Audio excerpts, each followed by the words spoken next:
Le Sénat supprime les avantages accordés aux anciens présidents de la République et aux premiers ministres. Le Sénat qui commence à supprimer, à dégraisser les avantages accordés à nos politiciens. Le pays va mal. Le pays va extrêmement mal. Oula, on commence à enlever les avantages qu'on a aux politiciens, mais où va le monde? Qu'est-ce qui se passe au Sénat?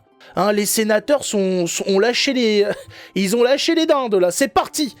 On commence à avoir des petites pertes d'avantages. Oh merde, et comment ça se passe? Mais c'est des fous. Il y en a qui prennent la chose au sérieux. Il y en a qui prennent le déficit budgétaire français au sérieux. Les sénateurs ont adopté un amendement au budget 2025 contre l'avis du gouvernement afin de mettre fin aux avantages des anciens présidents de la République et des anciens ministres, enfin des anciens premiers ministres, voitures personnelles avec chauffeur, collaborateurs ou encore secrétariat. Tout ça, c'est l'ancien monde. Lorsqu'ils étaient encore en poste à Matignon, Michel Barnier s'était montré favorable à demander un effort aux anciens ministres et anciens premiers ministres pour un État plus sobre. Désormais, lui-même dans cette situation, l'ancien chef du gouvernement, comme tous ceux qui l'ont précédé, pourrait se voir appliquer cette rigueur. Le Sénat a adopté ce 22 janvier un amendement dans ce sens au projet de loi de finances pour 2025. Déposé par la centriste Nathalie Goulet, l'amendement a supprimé l'enveloppe destinée aux dépenses afférentes aux anciens présidents de la République et aux anciens premiers ministres, soit 2,8 millions d'euros par an.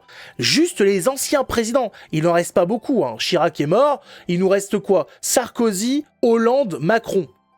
Voilà. Et les premiers ministres sont 17. Donc, on a 20 types qui nous coûtent chaque année 2,8 millions d'euros. Ça fait un petit peu cher. C'est la réduction maximale qui a été retenue car deux autres amendements proposaient de diminuer partiellement cette ligne budgétaire. L'amendement doit encore être retenu, blablabla. Alors, dans l'ensemble, ils ne sont pas des grands nécessiteux de la République. Et ils ont tous un certain nombre de retraites et ont tous des postes de consultants. J'ai vérifié, personne n'est au resto du cœur, a justifié la sénatrice de l'Orne. Quand on demande aux Français de faire des efforts, ils ne comprendraient pas que l'État ne commence pas par lui-même et par éviter les dépenses superflues. C'est la logique pure. Voilà, il est tout à fait nécessaire de demander aux Français de faire des efforts, mais il faudrait peut-être que que nos amis du gouvernement soient les premiers à le faire. Voilà, qu'ils montrent l'exemple. Et c'est vrai que ça pousserait un peu plus les gens à se dire tiens, on a quand même des gens qui nous gouvernent qui sont sérieux, qui prennent la chose au sérieux. A également argumenté le sénateur Michel Canevet. Pour rappel, la France compte 16 anciens premiers ministres et ces derniers peuvent bénéficier d'une voiture avec l'attribution d'un chauffeur et d'un secrétariat s'ils n'en disposent pas dans le cadre d'un mandat parlementaire, d'un mandat d'élu local ou d'une autre fonction publique. Entre 2022 et 2023, les crédits consacrés au Premier ministre ont augmenté de 11% et il n'y avait à l'époque que 13 anciens premiers ministres. Ce qui fait effectivement beaucoup moins qu'aujourd'hui, a rappelé le centriste Hervé sur la base d'un rapport de l'Assemblée nationale. Depuis la remise de ce travail, 3 anciens premiers ministres ont rejoint les effectifs, une inflation causée par l'instabilité politique qui a débuté en 2024. Les moyens accordés aux anciens chefs de l'État sont plus conséquent.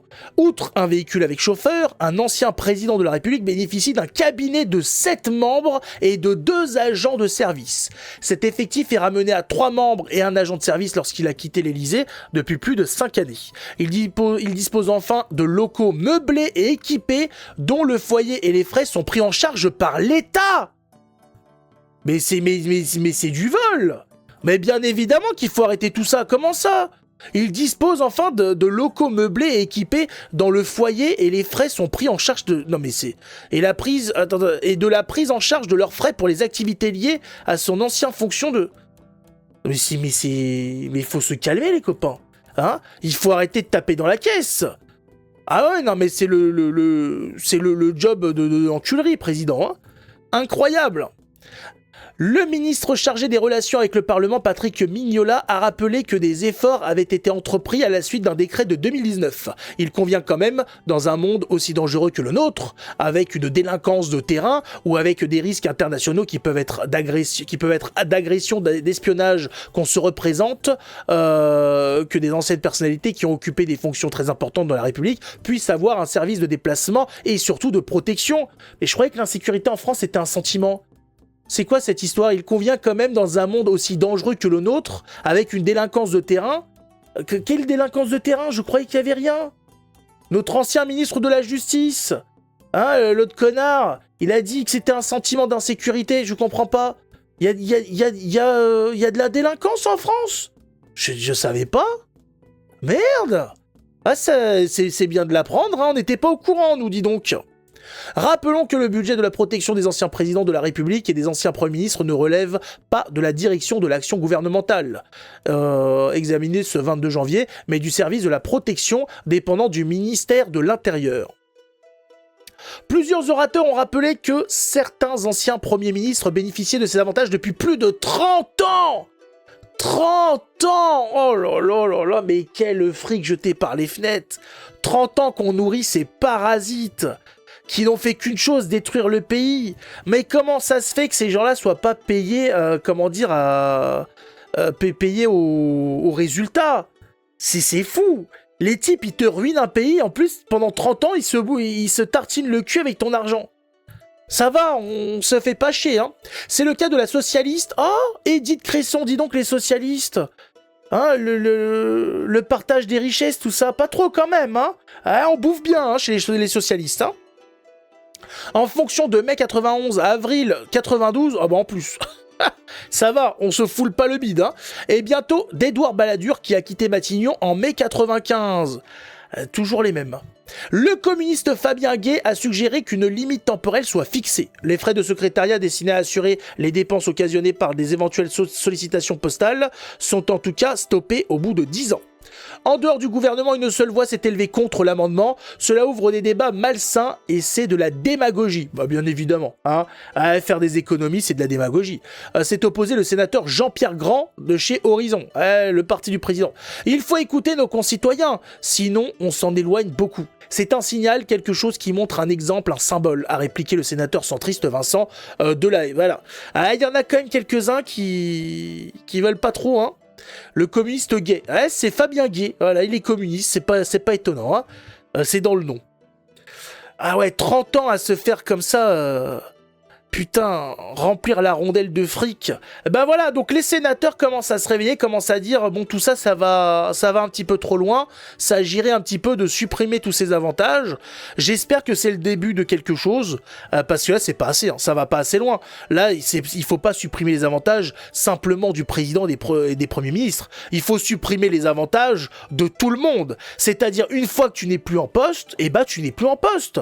Et il n'y a pas de cotisation à vie au bout de 5 mois, je sais pas quoi, hein, ce sera le même calcul que pour tout le monde. Voilà, hein, tu veux cotiser par ta retraite, et ben il va falloir faire tes 50 annuités là, ou tes 40 et quelques, je sais pas combien. Hein, arrêtons le bordel, s'il vous plaît. Hein, on arrête.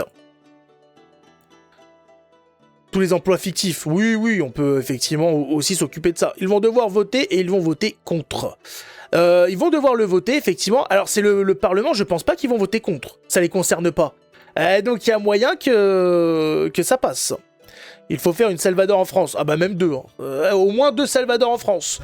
Ah, c'est pas mal ce qui se passe. C'est très beau. Bravo aux sénateurs de se réveiller un peu tard, mais de se réveiller quand même. Et d'envisager comme ça, enfin c'est même pas l'envisager, c'est de proposer des suppressions d'avantages qui sont plutôt des... C'est pas des avantages, c'est du vol, hein, tout simplement. Tout ça ne repose sur aucune réalité, sur aucun mérite. Voilà, c'est pas avec la politique qui a été menée jusqu'à maintenant qu'on a envie de donner des avantages à ces gens-là. Non, on a plutôt envie de leur donner des malus. Hein, des gros malus, d'ailleurs. Hein, c'est même eux qui devraient nous donner du fric. On va avoir des ministres manifester et casser des magasins. Une manifestation de Premier ministre. Ils sont 16. Hein. En plus, ils sont pas tout frais. Donc, j'ai hâte de voir ça. Hein. On va les attendre.